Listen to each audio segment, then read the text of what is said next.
Өмірде болған оқиға ажалдан қашқан періште. Оспановтар отбасына бір үлкен уайымның іліккеніне де бірнеше айдың жүзі болды. Жай уайым емес, бас қатырар, қабырға қайыстырар, ауыр қайғы. Осы үйдің келіні Балқадишаның бойына үшінші перзент қалай бітті, солай бұлардың бастарына да қара бұлт үйірілді. Қалыпты жағдай болса, бұл өзі қайғы емес, қуанатын нәрсе ғой. Қазақтың баяғы заманы болса, мұндайда ағайын туысты жинап, қарын той жасап та жіберер еді. Амал не? Бұл күнде болашақ сәбидің қуанышы айықпас қайғыға айналып отыр. Неге олай дерің бар ма? Соңғы жылдарда шыққан бұл елдің заңы солай. Аспан асты біздікі дейтін астамшыл мемлекет өздері де байқамай, халқының санын миллиардтан асып жібертіпті ғой. Енді тізгінді тежемесе болмайды. Туатын баланың санына шек қою керек. Мемлекет бойынша Қытай отбасына бір бала, қазақ сияқты аз ұлттарға 2 баладан. Одан асырсаң, басыңа пәле тілеп алғаның. Қомақты айып төлейсің. Одан қалса, қызметіңнен қуыласың. Күнкөрістен қағылып қана қоймай, саясатқа қарсы адам ретінде әр алуан тергеу тексеруден өткізіп, ит терісін басыңа қаптайды екен. Ұрпақ қамы үшін бұл отбасы оған да көнуге бар еді. Бірақ бұлардың соған қолы жетпей отыр ғой. Бұларды одан қатал жаза күтіп тұр. 3-ші баланы қайткен күнде де жарық дүниеге әкелмеу керек екен. Бұл елде оның амал айласы көп-ақ. Түсік тастатады. Одан уағы өтіп кетсе, анасының ішінен жарып алады. 2 қабат әйелдер ерекше тізімде. Жасыру мүмкін емес. Жас әйелдерді ай сайын келіп тексеріп тұрады. Болашақ сәбидің көзі құртқанша полиция мен акушер дәрігерлерде тыным жоқ. Не керек? Осы заң алға шыққаннан бері медиктер жас нәрестелерді қынадай қырды. Алдымен пышаққа түсетін бұрын бұндайды көрмеген, сақтануды да білмейтін қазақ әйелдері. Ата-анадан күйеуінен рұқсат сұрау жоқ. Ауыл әйелдерін арбаға тиеп алып кетеді де, 2-3 күннен соң білгенін істеп қайтаратын көрінеді. Ал бұған дейін көп құрсақ көтеріп, жатыры жұқарған әйелдер бұндайды көтере алмай өліп кетеді екен. Оған жауапкер болатын ешкімде жоқ. Аллай, анасынан жарып алып, не сорлап босандырған сәбилер іштен шырқырап жылап түседі дейді. Бірақ оларға да рақым жоқ. Шаранасы кеппеген күйі шұңқырға тастайтын көрінеді. Қытайда бір науқан басталса, оны қостайтын белсенділер де дайын тұрады. Ұранға үн қосып, өзін піштірген еркектер мен жатырын будырып тастаған әйелдер қаншама. Оралбай піштірілген бір еркекті өз көзімен көрді. Әтекке айналған еркектің рухы сөніп, еңсесі мүлде түсіп кетеді екен.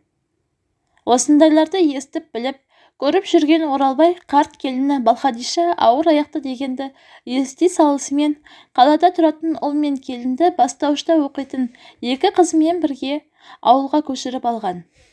Ауылы алыс еместі. Шәуешектен 10 шақырымдай жердегі жалғыз ағашта. Баласы Қабдырақым содан бері амал жоқ, қаладағы қызметіне 2 аяқты мотоциклмен дырылдатып тұрып, ауылдан қатынап жүр. Оралбайдың ойы іске асса, келінін ауылда босандырып, немересін ешкімнің көзіне түсірмей, сіңіріп әкетпек. Жеке қожалығы бар аумақты қоражайда өздері ғана тұрады. Кейін бала мәселесі сөз болса, Құдай жарылқап бәйбішемнің өзі туып алды, дей салмақ. Апырай, бұл қазаққа төнген зауалдың алты-арты бола ма, жоқ па? Ана бір жылдары халық коммунасы кезінде үй басы түтін шығартпай, ортақ қазанға телміртіп бір қорлап еді.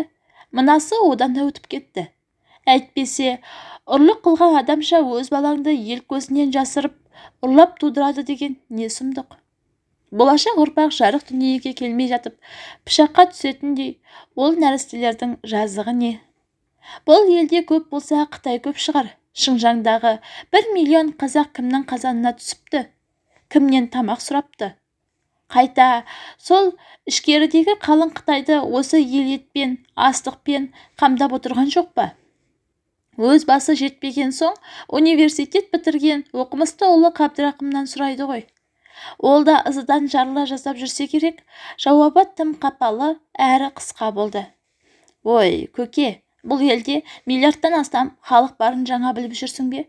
Сондықтан бізде адамның бағасы тым арзан, дейді түр тұлғасы әкесінен аумай қалған 30-ың ішіндегі жас жігіт. Мәселен, кассада 1000 миллиард доллары бар бай адам 1 теңгені ақша деп санай ма? Бұл да сол сияқты ғой. Қытайда адам көп, жер тапшы, дүниеге артық ауыздың келгенін қаламайды. Ендеше өз Қытайын шектей берсін де, қазақтың несі бар? Дейді ұлының жауабына көңілі толмаған Оралбай. Менің немерем Қытайдың ырысын іше ме? Не істейсің, әке? Заң жұрттың бәріне ортақ қой. Әсілі Оралбайдың тұрмыс күйі жаман емес. Ана жылы осы маңайдағы қалың төртуыл Қазақстанға қопарыла көшкенде, бұл Үрімжіде оқитын жалғыз ұлына қарайлап, өз қыстауынан қозғала алмай қалып қойған. Елден айырылып, құлазып қалғаны болмаса, мұндағы тірлігі жаман емес. Алды-артына қарамай, асығыс көшкен елдің жұртында көп мал, дүние мүлік қалмады ма? Соның барлығына иелік етіп, біраз дәулет жинап алған.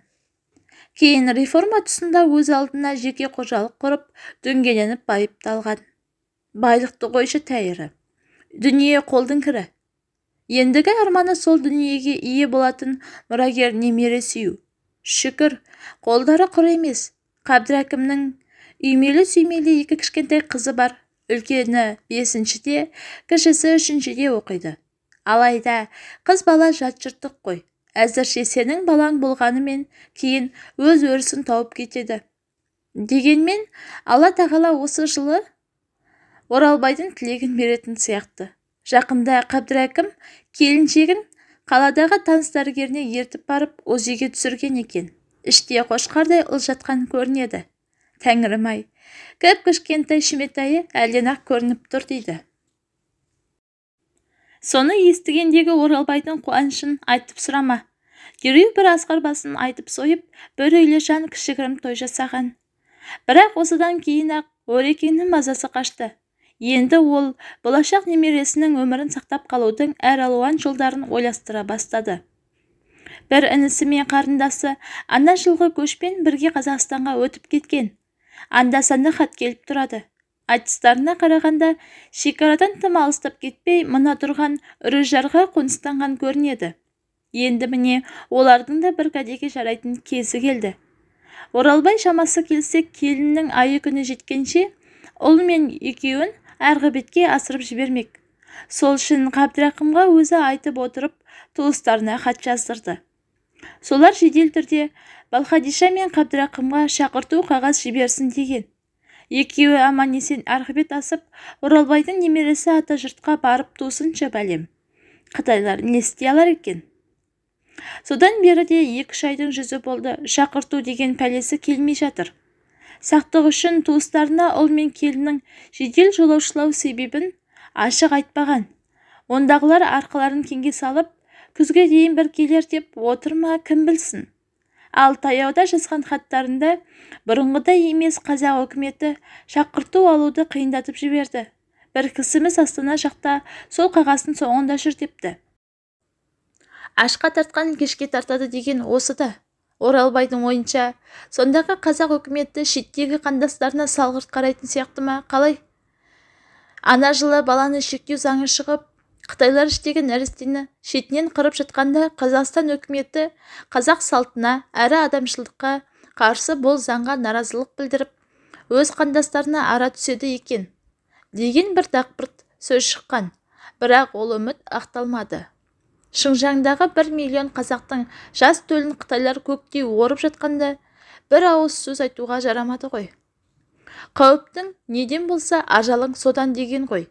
Сөйтіп жүргенде Оралбай отбасына аяқ астынан қауіп төніп, іс шатаққа айналды. Қанша жасырғанмен бұл күнде кімнің аузына қақпақ боласың? Оралбайдың да өзіне жетерлік бақ күндес қаскөйлері бар болатын. Бар болсаң көре алмайтын, жоқ болсаң бөліп бере алмайтын сол баяғы қазақ. Қаланың бергі Қарадөң шақ шетінде бір алыпсатар танысы болушы еді.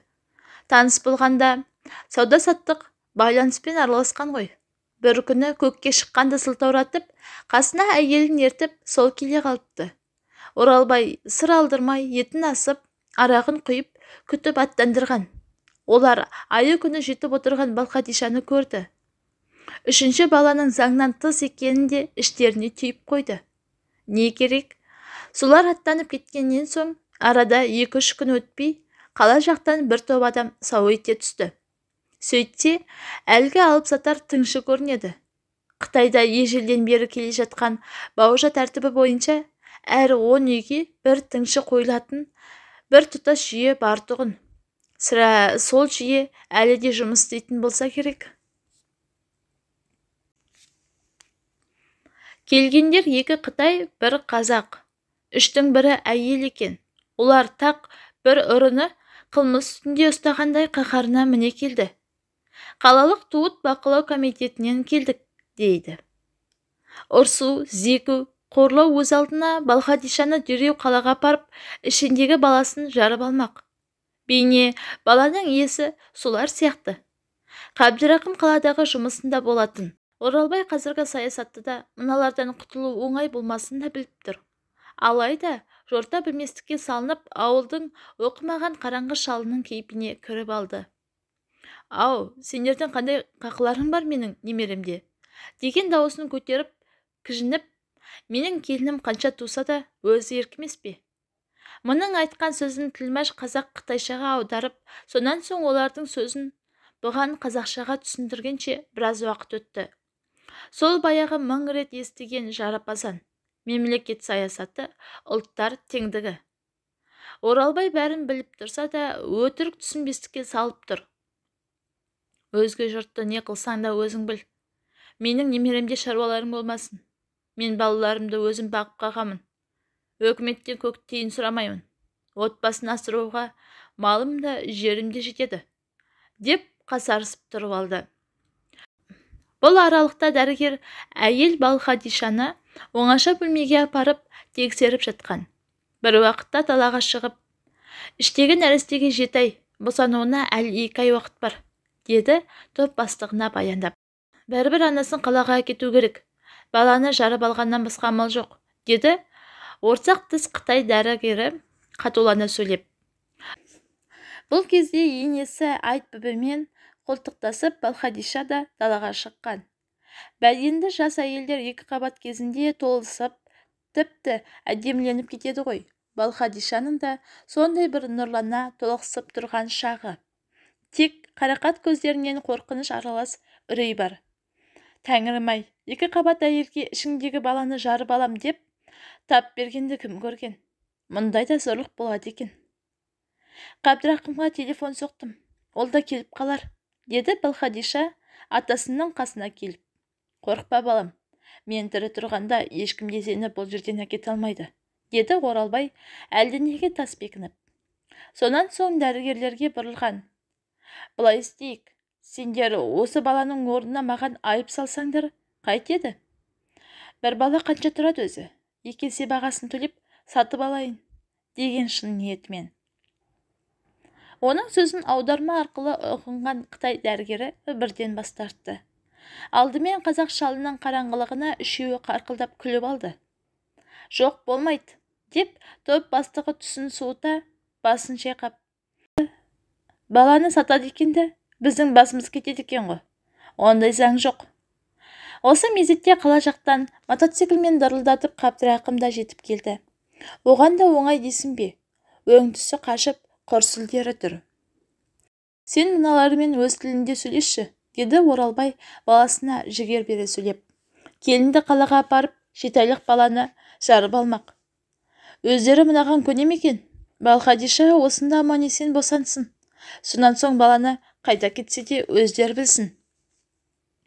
Қабдырақым дәрігерлермен қытайша балдырласып недәуір ұзақ сөйлесті.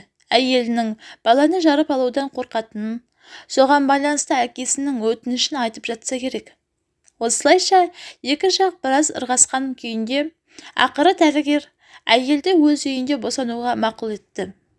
Аттанарда топ бастығы Оралбайға бұрылып, ақсақал, Сіздің сұрауыңыз бойынша келініңізді үйде босандыруға келістік. Бірақ оған дейін сіздер мала матан болсын. Туатын күні жақындағанда біз қаладан дәрігер жібереміз, деді қысық көзі қитарлана түсін суытып. Сонымен қаладан келген жаналғыштар аттанып кеткен. Алқымнан алып қысқаштай қысқан рақымсыз қолдан босанғандай үй иелері де аз да болса тыныстап қалды. Шалау, не білген ойың бар? Көзге көрінген соң ол күшікті көзін қойып өкіметке қалай бере салмақсың? Деді манадан бері сөзге араласпай үнсіз тұрған Оралбайдың бәйбішесі Айтбөбі. Шұрқ етпе бәйбіше, бала олардың қолына тимейді. Ол туралы менің бір ойым бар, деді Оралбай сол түнерген қалпы артық сөзге бармай. Бұл анығын айтқанда балта көтерілгенше дөңбек жол табады дегеннің кері еді. Алдан күткен рақымсыз апатты бір күнде болса созу. Рас, Оралбайдың көңілінде түрлі жоспар бар. Оның қайсысы жүзеге асарын бір Құдайдың өзі білсін. Басы айналып, миы жатса берген соң бір мезет ауыр ойдан сейілгісі келіп, атын ерттеп мінді де егін арасындағы суыртпа жолдармен жоғары тау бөктеріне қарай жүріп кетті. Ойпыр-ай, мұндайда зорлық болады екен ғой, дейді ой қиялы бәрібір ұрпақ мәселесінен алыстамай. Бұл өкімет малды алды, жерді алды, енді сенің үй ішіңе билік жүргізе ме? Сенің қанша бала болуың керектігін солар шеше ме? Әйелдің ышқырымен алысқан бұл не деген бәтуасыз адамдар? Сонда Қытайдың саны артып кеткен екен деп Оралбай үрім бұтақсыз, мұрагерсіз қалу керек пе? Жоқ, оның жөні бола қоймас. Бұл осы жолда өсте өлер, бірақ немеремді қолдан шығармаспын, деп әрбір нәрсені сандалақтап келеді. Әйгілі құсбегі осы өңірге аты мәлім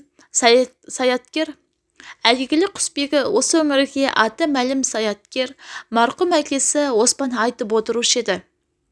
Адам түгілі, құс екеш құс та өз ұрпағын сақтағысы келеді деп. Ол бір жолы мынадай кереметті көріпті. Мына өрдегі Абдыра аңғарында берік қара дейтін жалама жартасты биік шың бар. Қанатты құстан басқа ешкім шыға алмайтын көрінеді. Бірақ саятшылар қай жартаста қандай ұя бар екенін, оған қай қыранның жұмыртқалағанын бәрібір біліп жүреді. Әсілі барқытбел қырандары ақпан-наурызда жұмыртқалап, ұя басар оны 40 күнде шайқап, сәуірде жұмыртқасын жарып, мамырдың аяқ шенінде балапандарын ұшыратын көрінеді. Міне, соның бәрі құсбегілердің есебінде. Әкесі Оспан жыл сайын белгілі бір ұядан балапан алып жүреді екен. Өзінде де бір-екі бүркіт бар. Артығын бай мырзаларға тарту етіп пайда табады. Жыл сайын ұядағы ұрпағын құтатпайтын Оспанды ұя басар мен шәулі қыран танып алса керек.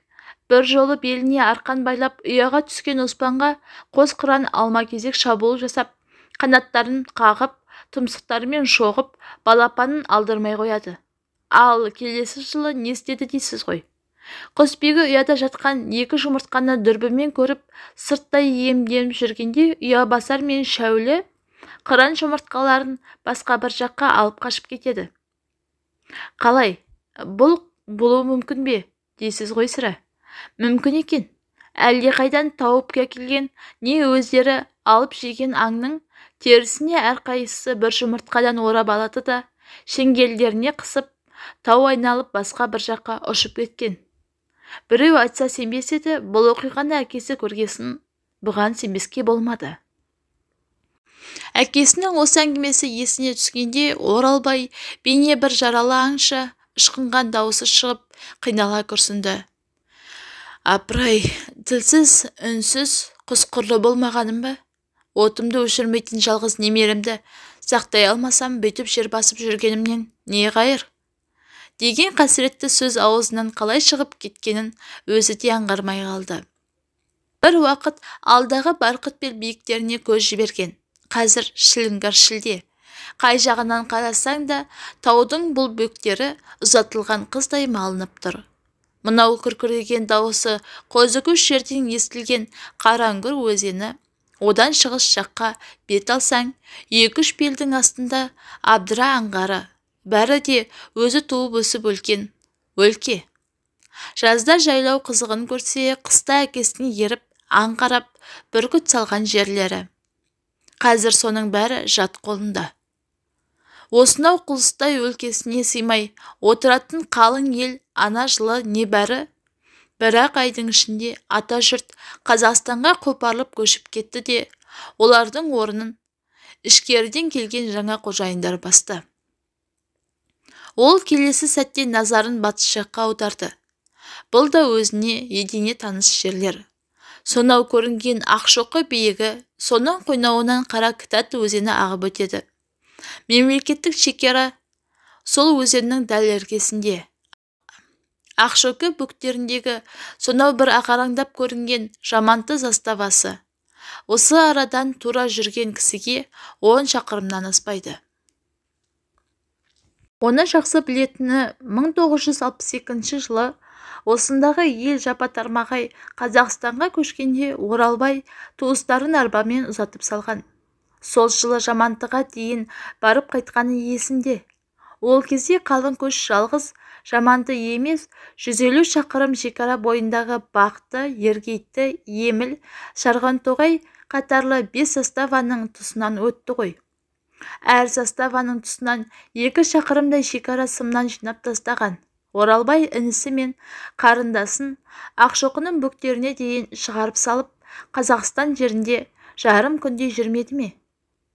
Айтып сойылған малдың етінен ауыз тиіп, ата жұрттан дәм татып қайтқан.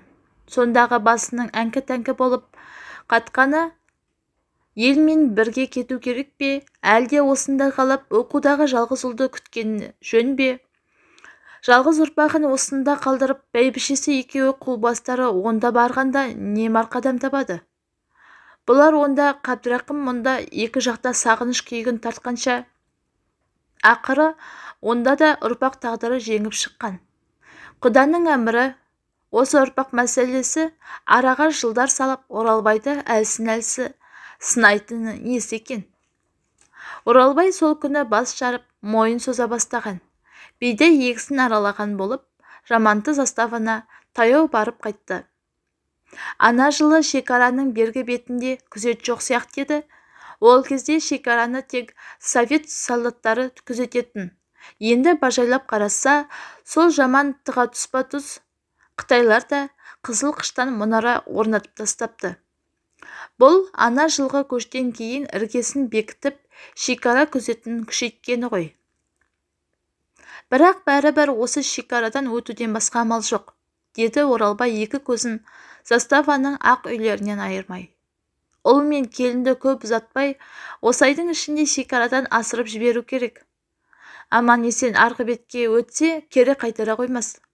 Бір бастарына жансау сұрап, құрсағындағы перзентін ажалдан алып қашқан анаға ара түспесе, қазақ мемлекетінің құрғаны емес пе? Қазір бұл елде Қазақстан туралы алып қашпа әңгімелер өте көп. Ондағы қазақтар бай кедей болып екіге жіктеліпті. Байға жол ашық, кедейдің көрген күні қараң деседі. Орысша білмеген кісіге жұмыс бермейді екен. Көшіп барған қандастарына пәлен жылға дейін куәлік бермей, тұрмыстан қатты қысады екен, дейді. Ал қазір Оралбайдың оның бәрін ойлап жатуға мұршасы жоқ. Есілдерді, ұл мен келінді арғы бетке асырып, әне-міне дүниеге келер ұрпағын сақтап қана қалу. Ол енді атбасын ауыл жаққа бұрды да, күні бойы ойланып, табан тіреген тоқтаман, кешке жақын төрт көздері түгел отырғанда жария қылды. Енді шақырту қағаздан үміт аз. Тіпті ол қағаз келген күнде де, мұндағы өкіметтен рұқсат алып үлгермейміз. Сондықтан, Қабдырақым мен Балқадишаның таяу күндерде ата жұртқа асырып жібергеннен басқа амалымыз жоқ.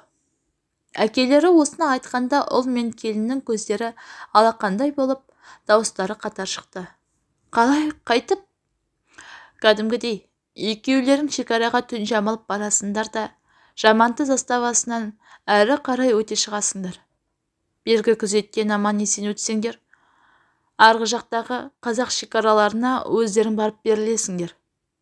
Ал Қытай жағы... Қабдырақым сөзінің аяғын жұтып қойды. Мен бүгін шекараға дейін барып қайттым, деді Оралбай. Жамантыға қарама-қарсы Қытайларда мұнара потай орнатып қойыпты. Мен білетін Қытай болса, олар түн қараңғысында далаға шықпаушы еді. Олардың көзіне түспей айналып өтуге әбден болады. Бұл сөзге жастар жағы иланғандай, тек көңілі бос, уайымшыл Айтбүбі ғана бір ауыз сөз қосты. Шалау, не айтып отырсың? Шекарадан заңсыз өту соншалық оңай болып па? Әлі тумаған шаранаға бола қолдағы барымыздан айырылып қалып жүрмейік, деп кеңсеңдеп жылай бастады. Қой әрі, жаман ырым бастап, не көрін саған? Деп Оралбай кемпірін тыйып тастады. Шараның не? Айтып отырған. Біле білсем, біздің болашағымыз сол шаранаға тіреліп тұр. Ол Оспанның отын өшірмейтін жалғыз жарық шырағымыз. Ұрпағымызды тумай жатып, Қытайдың жалаңдаған пышағына қалай бере салмақсың? Ой Аллай, өз отбасының қызығын өзіне көрсетпейтін қандай заманға тап болғанбыз, деп шарасыз қалған Айтбүбі өксіп барып тоқтады. Сол күннен тартып қызу дайындық басталған. Дайындық дегенде жолға алатын бірер қымбат киімнен басқа не бар? Қабдырақым әзірше ешкімге сыр білдірмей мотоциклін дырылдатып тұрып, қаладағы қызметіне барып келіп жүр. Оралбай оны бір рет күндіз, екінші рет кешке жақын шекараға дейін апарып, жол көрсетіп дайындап жүр. Екі ел күзетінің қалай орналасқанын ұғындырған. Кеш түсе апарған себебі, түнде Жаманты заставасының шамдары жарқырап көрініп тұрады екен. Соған көз үйренсін, адаспай тура барсын дегені. Қабдырақым біраз Қытай ақшасын долларға айырбастап алған. Үрі жардағы туыстардың адрес хаттары да қалтада. Бұл аралықта жалғыз Оралбай емес, Қабдырақым мен Балқадишанда адамдық, азаматтық, намыс билеп, оларды өзімен бірге сенімен санаспайтын, сені адам ғұрлы көрмейтін, астамшыл дүлейлерге қарсы көтерілген ажу-ыза да олардың бойында бар. Әсіресе Балқадиша бүкіл жауапкершілік бір өзіне тіреліп тұрғанын сезінген сайын мазасыздана бастады. Бір оңашада Қабдырақымға: «Әні күні дәрігерлер 2 айдай уақытың бар деген сияқты еді, бірақ менің күнім одан гөрі таяу секілді. Іштегі батырдың ойнақ салуы әлей», деген күйеуіне жаутаңдай қарап, «Шекараға жетпей туып қалмасам жарады». «Не дейді? Ойбай-ау, онда асығуымыз керек қой», деді де Қабдырақым әкесіне айтып жол жүруді жеделдетті. Бұл туралы Оралбай қарттың да өз байламы бар екен. Баяғыда біреу қап, мен ұрлық қылған күні айдың жарық болған-ай, деп өкінген екен. Жалпы жасырын шаруаға аттанған кісіге айдың қараңғысы жақсы. Осы сендер шілде бітіп, тамыз басталатын өл арада аттанып кетсеңдер қайтеді, деген жастарға ақыл сала сөйлеп. Күн бұлтты, жауын шашын болса тіпті жақсы. Бұл сөзді ұлы мен келіні құп көріп, алдағы сәрсенбінің сәтіне жолға шығуға келісті. Жалғыз ағаштан шекараға дейін 15 шақырымнан аспайды. Бірақ айы күні жетіп отырған ауыр аяқты әйелді сонша жерге жаяу сандалту ақылға сыйымсыз. Сондықтан шекара бойына жақындағанша екеуі Оралбайтын торт өбеліне мінгесіп баратын көрінеді. Межелі жерге жеткен соң аттың шылбыр тізгінін басып қайтарып қояды. Сыралғы жылқы ешқайда бұрылмай ауылға келеріне күмән жоқ. Бәрі де сол алдын ала ойластырылғандай болды. Жолға алған киімдері Айтбүбі тоқылған үлкен ала қоржынның екі басына сыйып кетті. Қоштасу да тым ұзаққа созылған жоқ. Балқадиша екі қызының бетіне сүйіп әуелі Құдайға, содан соң енесіне тапсырды да көп айналмай үзеңгіге аяқ салды. Сақтық үшін бұл жүрістерінің мәнісін қыздарына айтқан жоқ. Ақ баталарын беріп, ата-баба аруағына сыйынып, Оралбай мен Айтбүбі қалды арттарында. Орекең әсіресе өзінің келіне дән риза. әйел басымен қайтпас қайсарлық танытты. Сол сәт оның көз алдына ұядағы жұмыртқасын әлдебір теріге орап алып, шеңгелдеп ұшып бара жатқан ана қыран елестетті. Ерлі-зайыпты жастардың бұдан былайғы сапары әкелері айтқан жобадан көп ауытқыған жоқ. Белгілі межеге дейін төртөбел атқа мінгесіп келді де шылбыр тізгінін түріп ауылға қоя берді. Шүкір, барар бақыттан жаңылмаған сияқты. Жаманты заставасының шамдары мен мұндалап, бұларды қоналқыға шақырып тұрғандай. Тура жүргенде кісіге 4-5 шақырымнан аспас. Егістік жерлер осы арада аяқталып, одан ары қарай боздала басталады. Қабдырақым ала қоржынды иығына асып, Балқадишаны қолтықтап алды да жаяу аяңдап жүріп кетті. Айналасына сақтана қарап, уақ-уақ тоқтап тыңдайды. Таяу маңда елең түрер үн жоқ. Түн бояуы бетке жұғатындай қап-қараңғы. Бұлар осы үрдіспен 2 шақырымдай жол жүрді. Қабдырақым шақпағын жылт еткізіп сағатына қарап еді, уақыт түнгі 1:30-нан асып барады екен. Бірақ көп ұзамай Балқадишаның жүрісі ауырлай бастады. Іші шеңбірек аты кеуіп, құрсағында әлдебір бүлік басталғанын сияқты. Ауа жетпегендей тынысы тарылып, бұдан әрі қозғалу қиын болған соң, бір түп қарағанның тасасына тоқтап аз кем аялдады. Шыдашы жаным, шыдашы. Көп болса жарым сағаттық қана жол қалды, дейді Қабдырақым бәйек болып. Оған болып тұрма, мен білсем толғақ басталған сияқты, дейді Балқадиша, әлдене шатыма тіреліп жүргізер емес. Сонда да шыда, толғақтың келіп қайтатын кезегі болатын еді ғой. Сен қайткен күнде де шекараның ар жағына барып босануға тиіссің, дейді Қабдырақым жанын қоярға жер таппай. Күйеуінің сөзі дем берді ме, Балқадишаның сәлде болса тынысы кеңіп, тағы да 1 шақырымдай жол жүрді. Бірақ жүрістері өндейтін емес. Келіншек күйеуінің иығына асылып, шатаяқтап зорға жүріп келеді. Бір тәуірі оң бүйірде қалып бара жатқан Қытай күзетінен еш белгі білінбейді. Соңғы жылдары шекараның бұл тұсында әрі-бері қашып өту секілді оқыс оқиғалар болмаған соң, тыныштыққа бойы үйренген шекарашылар өне бойы сығалап қарап отыруды қойған сияқты. Алайда Балқадишаның бұдан әрі аяқ басарлық халі жоқ еді. Су орып кеткен әлдебір жарлауытқа келгенде бүк түсіп отыра кетті. Қабен! Олар үй іші болып Қабдырақымды осылай айтатын. Өлтірсең де енді аяқ басар шамам жоқ. Толғақ қатты қысып тұр, деді қалтырай үн қатып. Әйткенмен шыда, шекараға дейін ұзаса 1 шақырымдай қалды. Қабдырақым соны айтып сағатына қарап еді, уақыт түнгі 2:30-нан асып барады екен. Бұдан әрі бөгелуге болмайды. Жазғы таң қысқа, көп ұзамай жерге жарық түсуі мүмкін. Ол әйелін сүйемелеп тұрғызды да, қарсыласқанына қарамай оны арқалап алды. Қабдырақым жасында спортпен айналысқан, мелжемді мықты жігіт болатын. Әйткенмен ішті тысты 2 адамды көтеру оңайда шаруа емес. Амал не? Қайткен күнде де шекарадан өту керек. Ауыр жүк көтерген адам асықпай, маң-маң басып жүре алмайды. Айтты, айтпады, шекараға мүлде аз қалса керек. Кенет алдарынан әкесі айтқан қара кітат өзені шыға келді.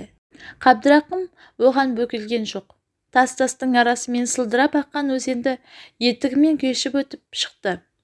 Өзеннен өткен соң әйелін жерге түсіріп аз кем тыныс алды. Толғақ шыдатпай тұрса керек, Балқадиша ышқынынан ыңқылдап, аузымен ауа қармай береді. Застава шамдары қол созым жерде тұр. Бірақ өзеннің арғы жағы едәуір өр екен. Неге болса шекараға жетіп, жығылмаса болмайды. Сол оймен келіншегін арқалап алды да өрге қарай тырмыса жөнелді. Өне бойдан тер сорғалап құйылып жатыр. Спортта 2-ші тыныс дейтін болады. Соңғы күш, соңғы серпін. Көмбеге таяғанда Қабдырақымда сол 2-ші тыныс ашылдау деймін.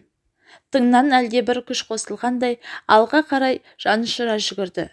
Аяқ астынан көңілі көтеріліп, арқасындағы келіншегіне тар төсекте қабырған қайысып, мені талай көтеріп едің, бүгін соның есесін бір қайтардың, деп қалжыңдағысы келді. Бірақ оны айтып үлгерген жоқ. Кенет қарсы алдарынан қуатты фонар жарқ етіп, «Тоқта, кімсің?» деген әмірлі дауыс естілді. Қараса, автомат асынған екі солдат тұр. Жетегіндегі қасқыр ит арс-арс етіп алға ұмтылады. Шекарашылар бірін-бірі арқалаған екі адамды бірталайдан бері көріп отырса керек, оншалық абыржымай бейқам тұр. Тәңірім-ау, екеуі де мұрттары жаңа тебендеп келе жатқан қазақ балалары. Соны көргенде Қабдырақымның арқасы кеңіп, жүйке жүйесі мүлде босап кетті. Көзінен жас парлап қоя берген. «Жігіттер, біз қазақ жеріне өттік пе?» деген келіншегін арқалаған күйеуі. «Өттіңіз. Өтсек жеңгелерің толғатып келеді. Көмектесіңдер», деді Балқадишаны жерге түсіріп. Шекарашылар аяғын әрең басып тұрған әйелдің ауыр халін көрді де артық сөзге бармай, Балқадишаны сүйемелдеп ішке кіргізіп әкетті. Застава ауласында балапан теректер отырғызатын шағын бақ бар екен.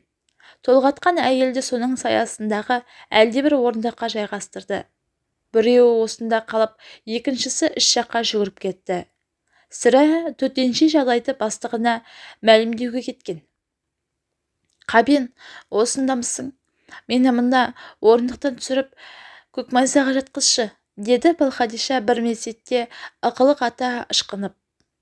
Содан шекарашы жауынгер екеуі екі жақтап Балқадишаны біркелкі қарқылған көк шөптің үстіне жатқызған. Сыңайы жол бойы толғағы піскен іштегі жан иесі осы сәтте бар күшімен жарық дүниеге ұмтылған секілді. Соның арасынша іш жақтан застава бастығы аға лейтенант пен ақ халатты әлдебір әйел де келіп қалған. Бірақ олар толғатқан әйелді қарап үлгерген жоқ. Дәл осы мезетте шыр еткен нәрестенің дауысы естілді. «Мен келдім, жарық дүние, аш есігіңді», деп жар салып жатқан секілді ажалдан қашып құтылған күнәсіз періште.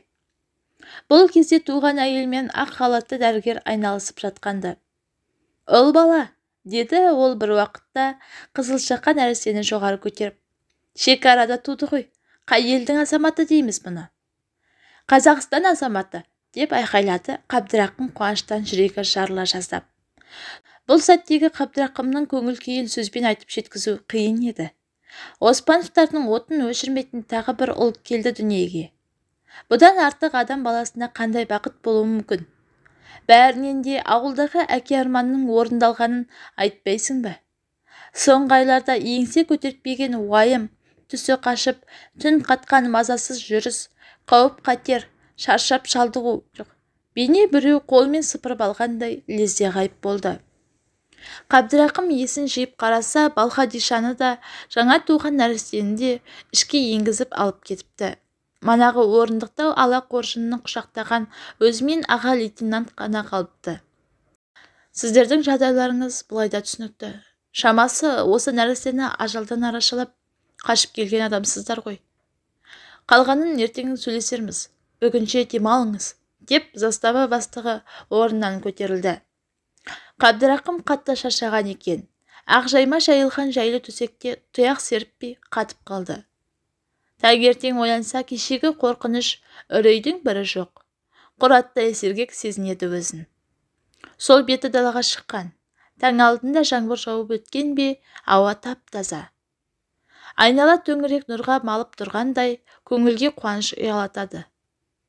Аулада кешегі аға лейтенантпен ұшырасты. Арада әңгіме бұл жолы да қысқа болды. «Үшінші бала, тумай жатып, пышаққа ілінетін болған соң ата жұртқа алып қашып келген бетім осы. Түсінесіз ғой. Оның үстіне екі қыздан кейінгі ұл бала», деп Қабдырақым өз жағдайын баяндап келді де, қалтасында жүрген үрі жардағы туыстарының хаттары мен адресін көрсетті. «Осыларға жеткізіп салсаңыз, сіздерге масыл болмаймыз», деп сөзін жалғастырды. Застава бастығы үрі жардан келген хаттарға көз жүгіртіп қарап шықты да, «Туыстарыңыз бізге көрші, жап-жақын жерде екен. Соған қарамастан 4-5 күн күтуге тура келеді», Түсінесіз ғой, шекараның өз тәртібі бар. Елімізге сырттан келіп қосылған 3 бірдей адамды қабылдау үшін жоғарғы жақтың бекімі керек, деді Қабдырақымнан кешірім сұрағандай. Үржардағы туыстарыңызға хабарлаймыз. Жас нәресте сәл шираған соң туыстарыңыз келіп алып кетер, не біз апарып салармыз. Қабдырақым таңғы астан кейін Балқадиша жатқан бөлмеге кірген. Міне тамаша. Келіншегі кіршіксіз аппақ төсекте дем алып жатыр. Қасында құндақтаулы баласы. Ауырынан жеңілденген Балқадиша көңілді екен. Атамның арманы бір ұл еді. Көп машақатпен қашып пысып жүріп, оғанда қолымыз жетті-ау, деді күйеуіне еркелей қарап.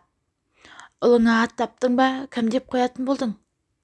Қабдырақым ұйықтап жатқан нәрестені қолына алып құшырлана иіскеді. Салмағы да әжептәуір. Айнымаған Оспановтардың пародасы. Маңдайы дөңес, қошқар тұмсық.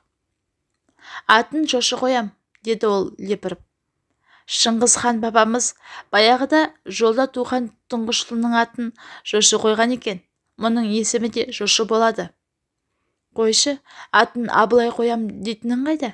Деді Балқадиша хош көрмей. Жошы бүкіл қазақ хандарының сол қатарда Абылайдың да атасы, деді Қабдырақым алған бетінен қайтпай. Енді еркін елге келдік қой, бәлкім келесі ұлдың атын Абылай қоярмыз. Мұндай ұйғарымға Балқадиша да қарсы емес сияқты. Кенет сәл мұңайған түрге енді де, қазір ауылдағы атам мен апам қандай күйде екен, деді ата енесін еске алып. Мына жаман немересін көрсе, атамның төбесі көкке жетер еді. Әрі беріден соң осы сапарды ойлап тапқан сол атам емес пе? Айтпашы, біздің ауыл осы арадан жап-жақын. Соткамен сөйлесуге болатын шығар, деді Қабдырақым ойына әлдене түскендей. Соны айтып, белдегінде жүрген телефонға қол созған. Қап, аттанарда асығып жүріп, соткасын тоқпен суаруды ұмытып кетті-ау. Қуаты бітіп қалыпты. Сотка алуын алады, бірақ ол үшін застава бастығынан рұқсат алу керек шығар, деді Балқадиша. Қабдырақым қолма-қол аға лейтенантқа жолығып, өзінің өтінішін айтқан. Біздің ауыл осы арадан ұзаса 15 шақырымдай. Біздің әкей бізден хабары ала алмай қатты мазастанып отырған шығар. Телефон нөмірін берсем, бізді аз уақытқа жалғай аласыз ба? Жалғауға болады, тек 3-ақ минутқа, деді застава бастығы. Соны айтып белбеуінде жүрген рацияға Қабдырақым айтқан нөмірді терді де, «Алло, бұл Оралбай ақсақал ма екен? Сізбен қазір балаңыз сөйлеседі», деп рацияны мұның қолына ұстатты. Әкесі күтпеген жерден кіммен сөйлескенін білмей есі шығып тұр. «Көке, бұл мен ғой, Қабдырақыммын», деді бұл бай салды тіл қатып. «Жолымыз болды, көздеген жерімізге дер кезінде жақсы жеттік. Осында келісімен Балқадиша аман-есен босанып ұл тапты». Арғы жақтан, «А, Құдай, ақсарбас», деген әкесінің қуанышты дауыстары естілді. «Алла тағала жолдарыңды оңғарсын. Үржардағы туыстарға хабарластыңдар ма?» «Оларға хабар кетті, әке. Жақында барамыз сол жаққа». «Барсаңдар айтыңдар, олар енді Айтбүбі екеумізге шақырту жіберсін». «Алаңдама, көке, біз әлі қайтадан қауышамыз». Осы араға келгенде рацияның уақыты бітіп, әңгіме үзіліп кетті. Уаққа емес, үзілген әңгіме қайтадан жалғасар. Ең бастысы, үзіле жаздаған өмір өз жалғасын тауып, Оспановтар әулеті ата жұртта жаңа өріске шықты ғой. Апатты жағдай артта қалды. 2014 жыл қаңтар айы. Соңы. Автор Қабдеш Жұмаділов.